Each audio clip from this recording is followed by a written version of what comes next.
I wasn't supposed to be homeless that night. I had a job, a schedule, a reason to wake up the next morning. But somehow, I was standing outside with nowhere to go. And the worst part, I had a shift in a few hours. Because if I missed that shift in my first week working in America, I wouldn't just be late, I would be replaced. And in a place where nobody knows you, being replaceable is dangerous. I remember checking my phone over and over again. No replies, no help, no options, just time running out. So I started walking, not because I had somewhere to go, but because standing still made it feel real. And I wasn't ready for that yet. A few days earlier, everything looked different. I had just started working. New country, new system, new pressure. But I kept telling myself, if I just follow everything, I'll be fine. I actually believed that. I really did. Until that night proved me wrong. Because the problem wasn't inside the hospital. It was everything outside of it.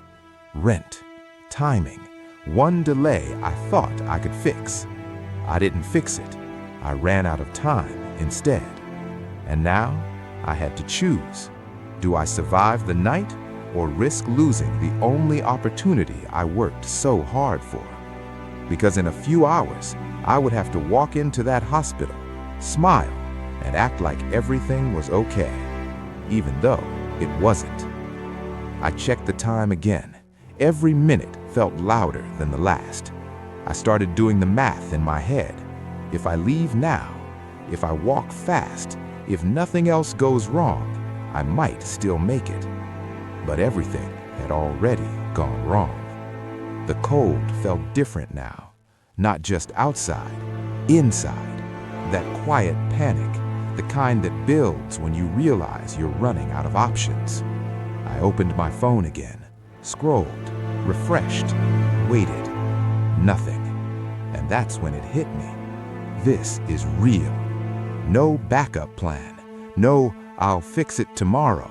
No reset. Just one night that could decide everything. So I kept walking, past places I couldn't afford, past people who didn't see me, past doors that weren't mine.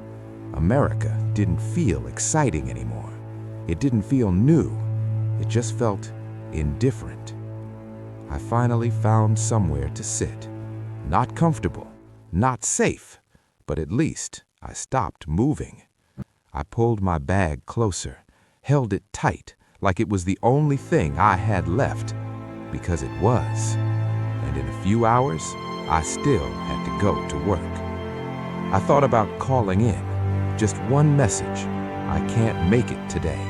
Simple, but I already knew what that meant. First week, no explanation matters. No excuse is good enough. You don't get second chances that early.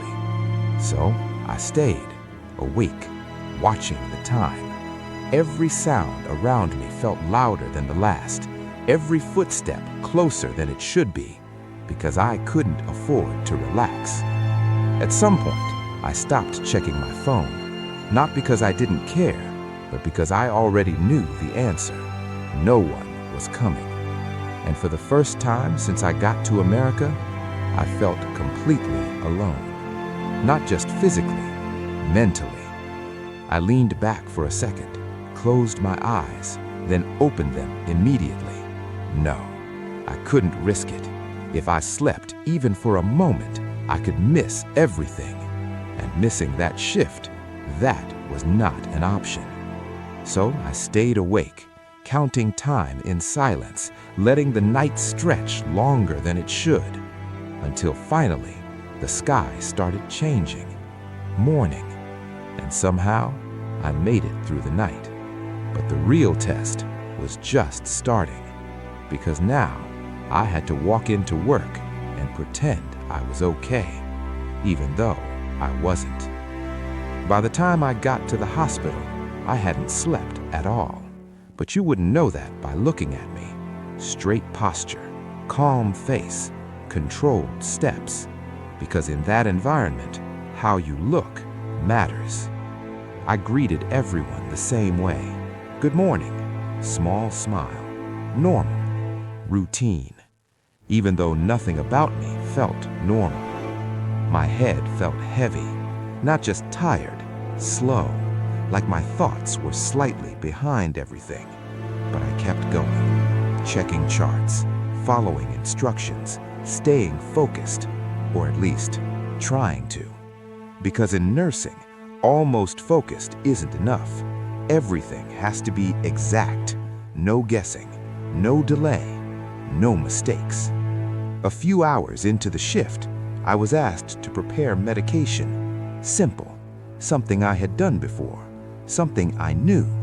And that's what made it dangerous, because when something feels familiar, you relax, just a little.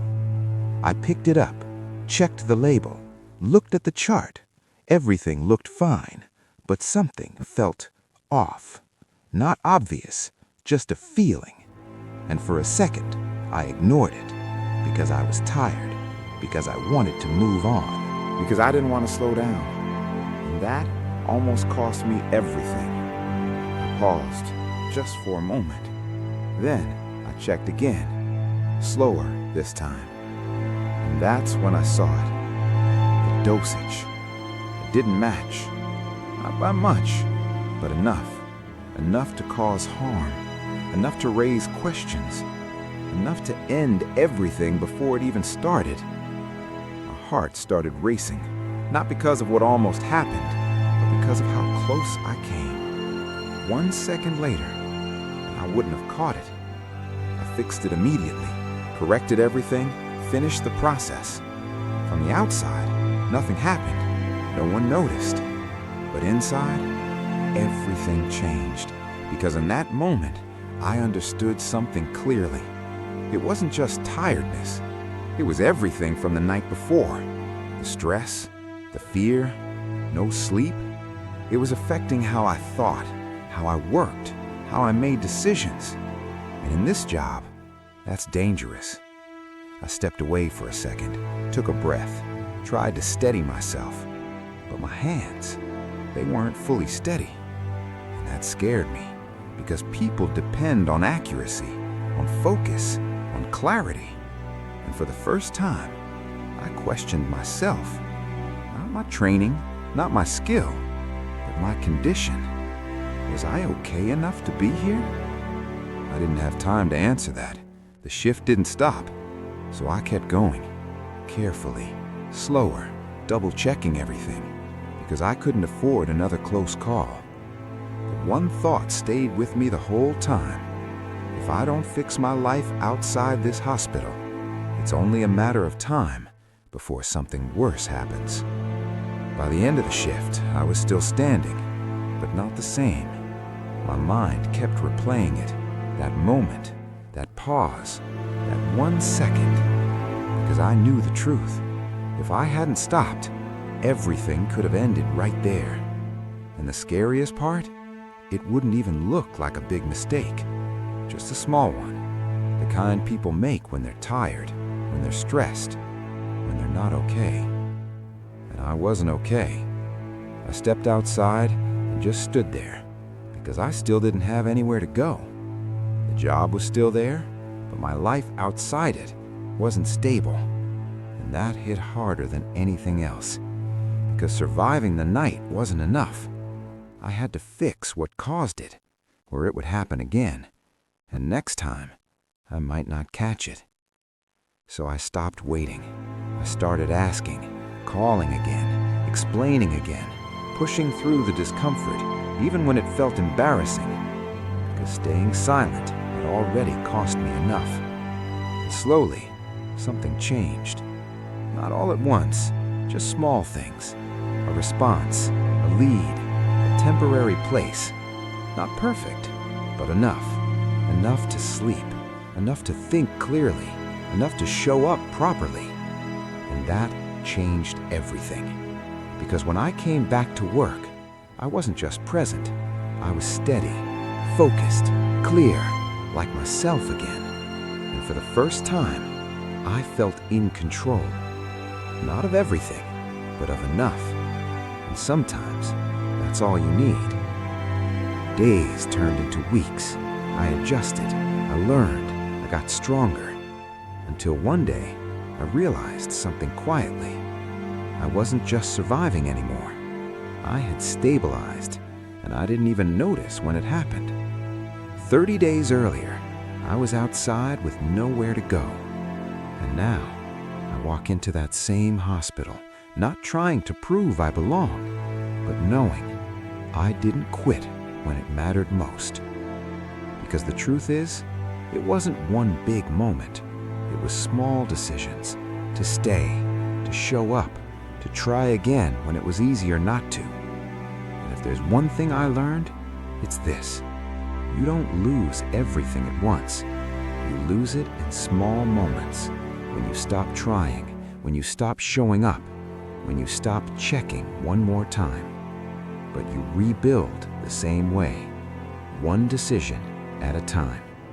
And for me, it started with one choice, to keep going, even when I had every reason not to.